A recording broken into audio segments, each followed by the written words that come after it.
আপনি সাকিব ভাইয়ের কাছে এমন কোন গিফট পেয়েছেন যেটা সারা জীবন আপনার স্মরণে থাকবে? এটা এই অল্প সময় বলা সম্ভব না, কারণ এত বছরের শুনতে চাই। পরিবার, এত বছরের একটা সম্পর্ক। তো সেখান থেকে অনেক অনেক স্মৃতি আছে, অনেক অনেক সুন্দর সুন্দর মেমোরিজ আছে।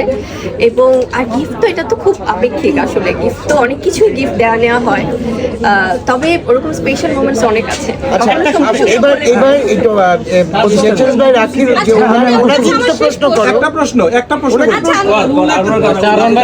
একটা গুঞ্জন উঠেছে যে আপনি নাকি আমেরিকাতে যাচ্ছেন, ঘটনা কতটুকু সত্যি? আসলে হয় কি, আমি একটা কথা বলি, কারণ যারা আমরা সাংবাদিকতায় আছি, কারণ আমি নিজেও তো অ্যাজ এ নিউজ কাস্টার আমি বেশ কিছুদিন কাজ করেছি, অনেক সময় অনেক কিছু আসবে এবং আমি আপনাদেরকেও বলি যে আপনাদেরকে আমি কখনোই সেই ব্লেমটা দিই না, কারণ আপনারা নিউজ করবেন, এটা খুব স্বাভাবিক এবং অডিয়েন্সের জায়গা থেকে আগ্রহ থাকবে। তবে সব কিছুর একটা সময় আছে, একটা স্থানকাল পাত্র আছে যে বিষয়গুলো নিয়ে আমরা কথা বলতে চাই। আজকে যেহেতু আমরা একটা গ্র্যান্ড লঞ্চিং এসছি, এটা আমি বরাবর বলেছি, আপনাদের হয়তো বোর লাগতে পারে যে আপু একই কথা বলছে। সো আমি চাই যে ন্যাচারাল বাই রাখিতে আমরা থাকি আপাতত, যেদিন আমার প্রোগ্রাম হবে সেদিন আমি সবাইকে আপু এবারে ভোট দিবেন কোথায়?